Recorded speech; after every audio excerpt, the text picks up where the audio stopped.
Good morning, everybody. Akwaba to our YouTube channel. Etisan Mihoye. Okay. And hi, hello. Yes. My mom says hi. Oh my God, we're in Ghana. North, east, south, and west. We've been to all four corners. That is amazing. Yeah, so we had a power outage. We have a power outage. It started yesterday because of the heavy rains. The rain, it was so heavy. And obviously because the roofs are galvanized, we could not even hear each other speaking. We could not even hear each other speaking. And it sounded like I was under the sea. Like if the waves were moving on top, it was like shh. Yeah, it sounded like it was trying to get in the house. Yeah, literally. But it was nice to experience though. Yeah, I liked it. It was nice to experience, yeah, definitely. But it did knock out the power. But luckily there is these kind of like reserve lights, or are they solar? I think it's the more that is on, the more charge. How does it? Oh, charge. Oh, rechargeable.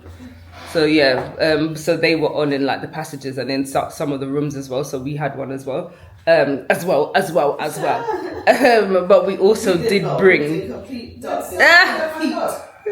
Yes, the aircon went off. But we bought this light, which actually does charge via solar, and it was quite good. I don't know. Oh yeah, it's quite bright, and it has different modes as well. Don't embarrass me now. Okay, there we go. And my favorite one. Yeah, so that was quite cool to have, really. And it can charge with the sun. Oh wait, hold on. Mum's got her house of cocoa. One hand with the bottle. Yeah. How are you supposed to eat that? Is it gonna burn your tongue? I want to. Oh, you. I've nearly finished it in the bag. Mum's gonna empty us out. How bougie. No, it's too hot. Yeah. Yeah, that's the thing. I wanted to drink it like that. In the Yeah, bag, but yeah. no, it's way too hot. You're right. This is like flower porridge. So Flower porridge? yes, it is. Yeah, this is exactly it. Do you guys have flour porridge? Because is it what you've learned from home? Yes, and my grandmother used to give it to us. If you had a running stomach or something like that, she'll give it to us to bind the stomach to stop the runs. Yeah. Yeah. So yes, if you are new to our channel, we are Life in Progress. We are a family and we do vlogs. Sometimes we go places, sometimes we don't. We are originally from the UK. Our heritage is Caribbean. Mum is from Trinidad and Tobago and our dad is from Jamaica. So we're a lovely mix of both worlds. And Eli is a mixture of Ghanaian, Trinidadian and Jamaican. Recently I left my job. So I've left the corporate world. And so now we're going to just be trying to live our best lives, you know? And we hope that you guys will join us on that journey, however that looks, because we don't exactly know what that will entail. But this is life in progress, isn't it? So yeah, let me eat my porridge. Oh yeah, what was the plan today? Yeah, the plan today was to show around the Asantehene place. How's Sakoko? Yeah, it's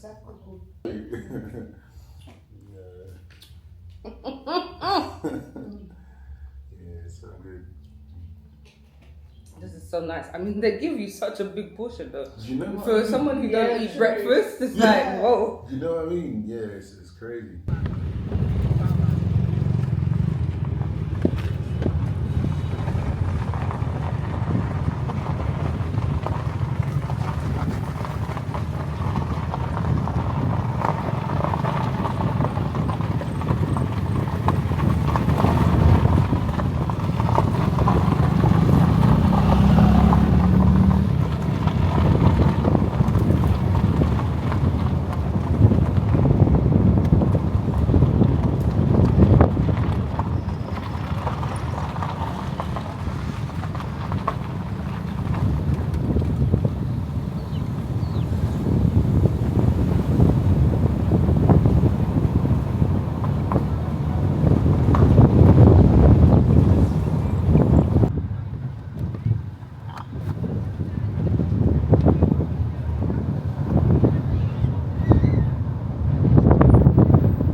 In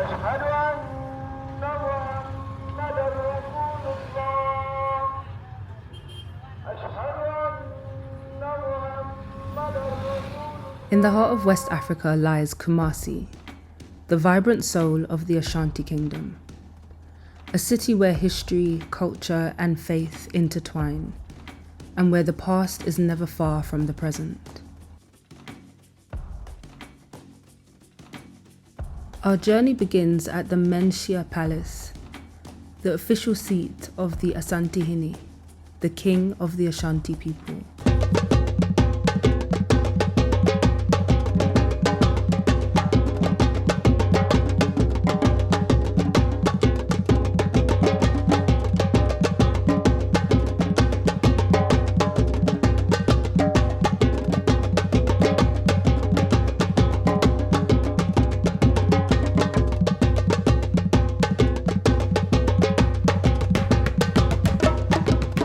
Here at the gates stands majestic lions, symbols of strength, leadership, and royalty in the Ashanti culture. But perhaps the most profound symbol of the Ashanti identity isn't a lion, it's the porcupine.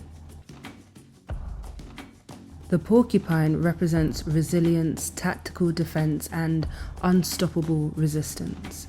Not aggressive, but never defenseless. A small creature that, when attacked, makes even the fiercest enemy bleed. To the Asante people, the porcupine is not just a creature, it's a metaphor for strategic defense, resilience, and deterrence. Unlike a lion or an elephant, the porcupine is not a predator. Instead, it survives by being incredibly hard to defeat. Its quills are a warning: do not attack me. I am small, but deadly if provoked. This aligns perfectly with the Ashanti's self-image, a proud, independent people who are peaceful until provoked, and formidable when defending themselves. The porcupine is so central to Ashanti identity that it is the emblem of the Asante nation. Their famous motto is, "The porcupine fights from all angles," or more famously adapted as, "Kill 1,000 and 1,000 more will rise." This is often associated with the Ashanti war ethos, particularly during times when the Ashanti resisted British colonization. It signifies that the Ashanti are resilient. Defeating one does not end the fight, in fact, it strengthens the resistance. The porcupine also reflects the military structure of the Ashanti Empire. The Ashanti were known for their organized, fierce warriors and ability to regroup quickly after losses. Their reputation for the resilience and coordinated counterattacks in warfare became legendary. In battle, warriors often wore symbols of the porcupine and invoked it in chants and songs. It wasn't just a symbol of protection, it was a psychological weapon. Hi guys, so we've got a puncture in the tyre, so we're walking the rest of the way. We was gonna jump in Kelly and their lot's car, but Eli was sleeping. It's actually a lot cooler outside the car. It is. It's a lot cooler outside the car. In the car, it was hot. It was so hot. Symbols are everywhere in Ashanti life. The Adinkra symbols, which speak in silence, express everything from hope and unity to divine protection. These are more than decorations. They're philosophical codes woven into everyday life. Inside the Palace Museum, the weight of history is almost tangible, and at the center of the story are the treasures. Ashanti gold, crafted not just with skill, but with soul. These artifacts were looted during the Sagrenti War of 1874. These treasures, taken by British forces, were returned to Ghana in 2024 under a long-term loan agreement with the British Museum and the Victoria and Albert Museum. They had been locked away for over a century in foreign museums. On their return, the king said, "The return of these artifacts is the return of our spirit. They are not just objects. They are our history, our identity." He also said the return of these items is not just about gold, it is about dignity, memory, identity. We have brought the spirit of Asante home. These treasures were once part of the Asante royal court, but were taken by the British forces during the Anglo-Ashanti wars. The artifacts including a gold pecan pipe, sword of state, and ceremonial badges hold profound cultural and spiritual value for the Ashanti people.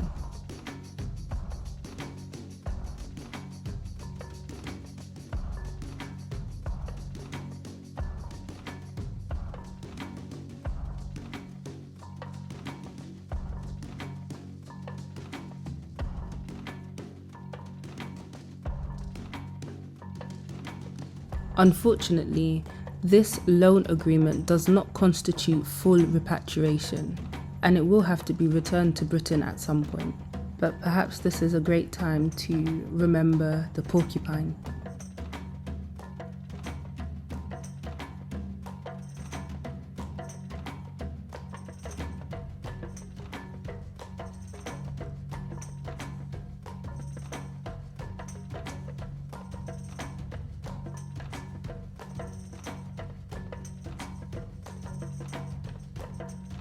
Critics argue that the long-term loan agreement falls short of full repatriation and doesn't fully address the injustices of colonial exploitation. However, proponents view it as a step towards healing and reconciliation. What do you think?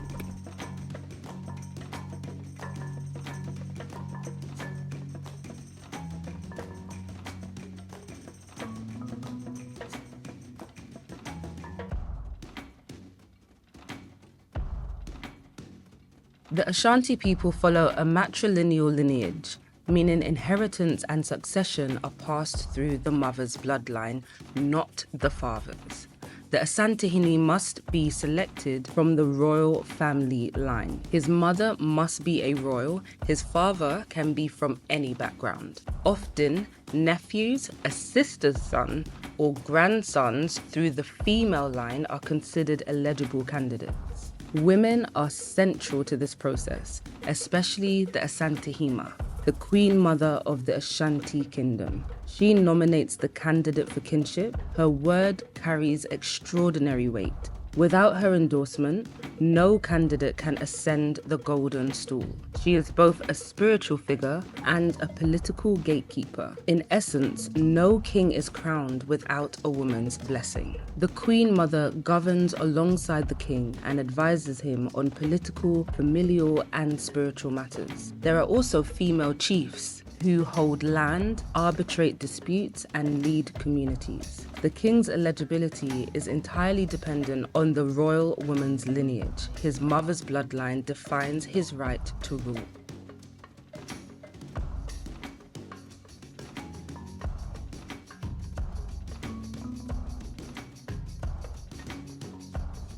This is an effigy of Asantehene Prempeh I. He was the first king to live in this palace. He was the 13th king of the Asante and the youngest king appointed at the age of 18. When he was 26 years old in 1896, he was arrested by the British when he refused to pay them 50,000 ounces of gold. They wanted to take him by foot to the coast, which would have been a sign of disrespect. So his people carried him and his mother to the coast for the British. They then realized they made a big mistake and tried to take the king back to the kingdom. But the British got wind and moved the king from Ghana coast. In central Ivory Coast, there are a people called Baoulés, and they are from the same kingdom. They were able to gather 10,000 troops to go and get the king and the queen. However, the British got wind of this again and eventually moved the king and the queen to the Seychelles, where they were forced to spend 27 years in exile, along with his father and other members of the court. The Ashanti were left without a king. Our guide informed us that the Ashanti are forest people and thus couldn't chase the king over water, as they don't want anything to do with the sea, but also don't want to see, as in visually, the atrocities. The queen died on this island and never got to see her homeland again.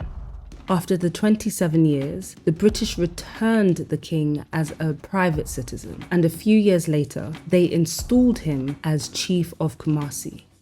When he returned, he came back with a crucifix and said that he had been baptized in the Anglican faith. So he actually was the first king to be Christian, and with that also brought English names to the Ashanti kingdom, such as Elizabeth, Edward, Eric. He died in 1931. This is Manhyia Asantewaa. She is one of the most legendary and powerful figures in African history. At 65 years old, she defied colonial rule and led the Ashanti people into one of the most iconic resistances against the British Empire. So what provoked her to, at 65, decide that she wanted to stand against the British? Well, in 1900, Frederick Hodgson, the British governor, demanded the golden stool and said he wanted to sit on it. The golden stool was a spiritual symbol of the Ashanti sovereignty, and to sit on the stool would have been an insult, as it was to compare himself to their king. The Ashanti chiefs were outraged but hesitant to retaliate. Ya Asantewaa, then, as I said, 65 years old, stood and challenged them. She said, "If you, the men of Ashanti, will not go forward, then we will. We, the women, will. I shall call upon my fellow women. We will fight the whitey men. We will fight till the last of us falls in the battlefields." She was appointed the war leader of the Ashanti resistance, the first and only woman to hold that role in Ashanti history. She led the Ashanti army of thousands, including men and women, in warfare against the British. They laid siege to the British fort in Kumasi for several months. Despite having no formal military training, she used her political acumen and courage to organize supply chains, morale, and tactics. She once said to the British, "If you want the golden stool, go and bring our king and let him show you where the stool is." And when they said no, she said, "Alright, bet, time for war." Under her rule, the army managed to fight for 9 long months. For the first 4 months, they actually ran the British out of town, and for 18 days, they had left. However, they returned with backup and eventually suppressed the rebellion. Ya Asantewaa and several chiefs were exiled to the Seychelles, where she died in 1921. But her name lives on as a symbol of anti-colonial resistance. She is a national heroine in Ghana and a Pan-African icon of female empowerment, resistance, and leadership. In 2000, Ghana marked the century of the Ya Asantewaa War with a cultural festival and the opening of the Ya Asantewaa Museum, though it was later destroyed by fire in 2004.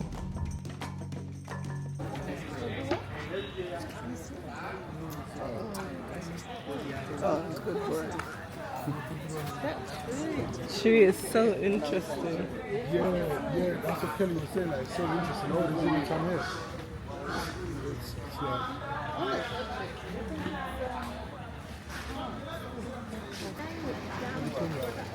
How was that? Auditorium. Oh, okay, auditorium. Okay.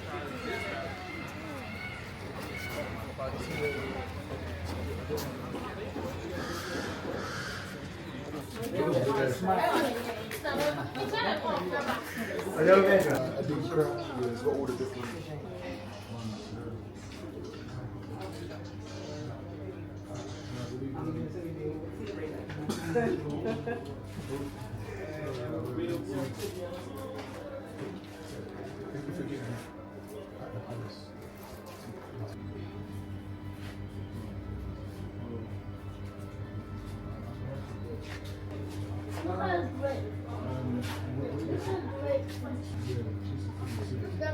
Chinese parade.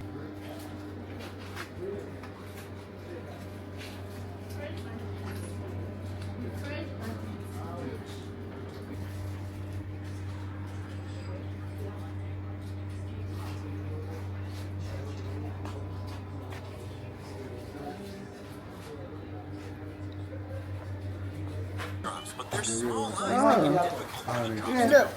Look, Granny. Yeah, baby. Oh, yeah. Hear the eye drop? Oops. Look at me.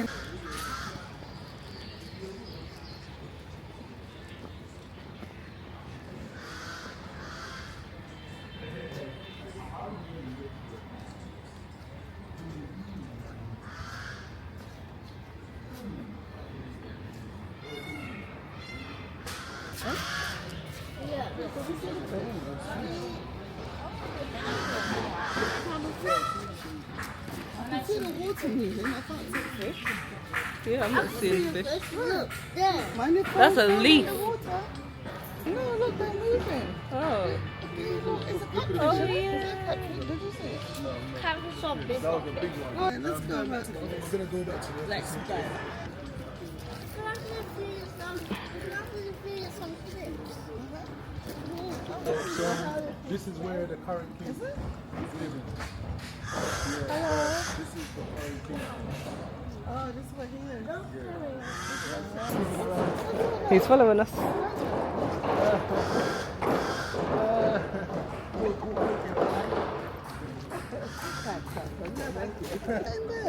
Look at that tree. Is that an Maybe that's tree? their. That's nice.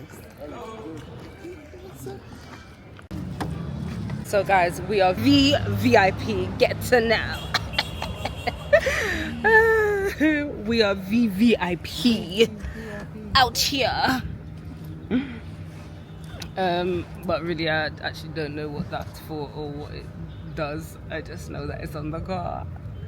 It's to let us through, isn't Let us through, so we don't have to like get stopped by the police and that, because sometimes they will stop you. So with this, apparently, like, you're supposed to get stopped less. Maybe they've got something hanging in the window as well. So yeah, we're just waiting for the other car now. Yeah, God, the heat is mad. Do you know what? This heat is very much like Tobago heat. Definitely. Yeah. It's like you're being boiled alive. But I will take this over constant rain and constant cold and sometimes snow.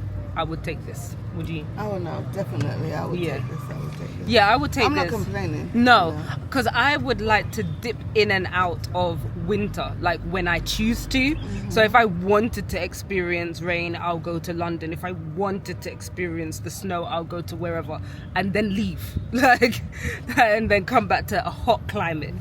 That is what I would really like to I do. actually have to carry this. Yes. A nice I wish I had cloth, one, actually. and I have to keep wetting it all the time, and this has saved my life. Yeah. Oh, Mum, he's ready. See you guys later.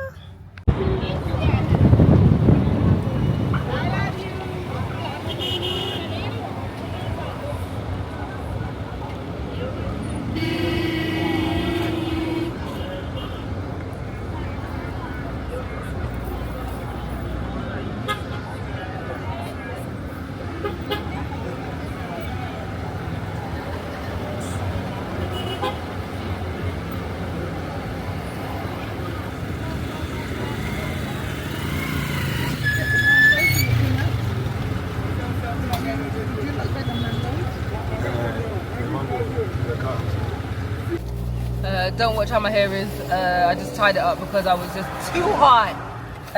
We've got fried yam and fried yam and fried fish, and we've got, I think he said red pepper sauce and shitter.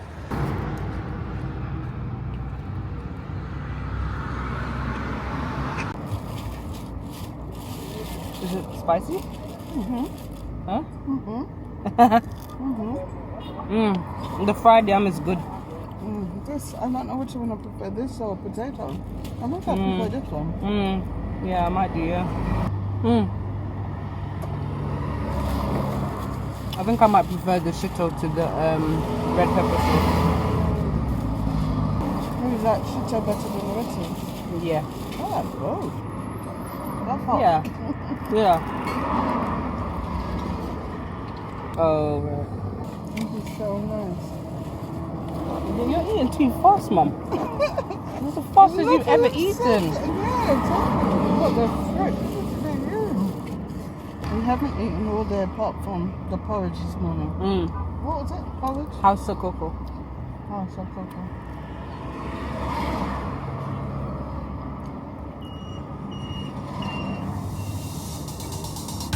The land is all of here. So from there, all the way behind them.